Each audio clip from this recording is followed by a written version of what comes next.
Hi guys, magluto tayo ng ginataan. Ito pong aking mga sangkap: glutinous ball, sagu, saging, langka, balinghoy or balanghoy, kamote, coconut milk, at saka lalagyan ko siya ng fresh milk. Yan, mag-umpisa na tayo magluto. Unahin muna natin ilagay yung gata sa kaldero. 4 na latang ilagay ko dyan. Pwede rin yung fresh na coconut kung mayroon kayo. Dito kasi mabibili namin puro nasa lata na lang. Kasi mahal naman kasi kung nasa siya, yung nyug talaga. Kaya ganyan na lang yun ang gagawin natin. Pagkatapos yan, maglagay tayo ng asukal. Pero hindi ko na na-videohan. 4 na sandok na asukal. Pakuluin lang natin. Ilagay na natin yung glutinous ball. Ayan. Lahat na natin yan. Binilisan ko na lang para mabilis. Ang hirap mag-voice over. Charot. Yan. Haluin lang natin yan. Pag lumutang na yung glutinous ball, ibig sabihin ay luto na yan. Okay? Lagay na natin yung balinghoy, kamote.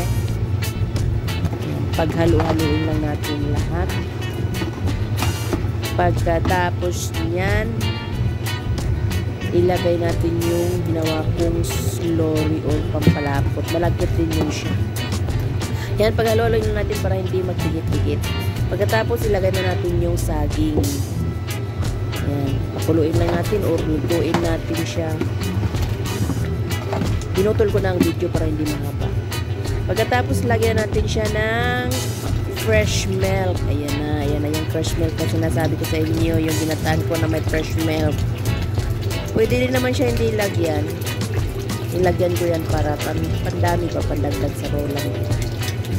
Ayan. Pagkatapos yan, pakuluin natin, halu-haluin para hanggat sa maluto na siya. Ayan, halu-haluin lang natin lahat yan. Yan, kumulo na siya. Lagay na natin yung langka. Ayan, yung mga madaling maluto, yan, huli yan sa huli. Pagkatapos nyan, ilagay na natin yung ating sago. Yan. Lagay natin yung sago. Niluto ko na lang din yan para kasi matagal ang sago maluto Kaya yan, halu-haluin natin hanggat sa halo-halo sila lahat. Basta halo-haluin nyo lang. Ayan. Tapos na ang ating ginataan. Luto na ang ating ginataan. Ayan. Pinakulo ko lang siya ng mga ilang minuto. Mga 5 minutes. Ayan.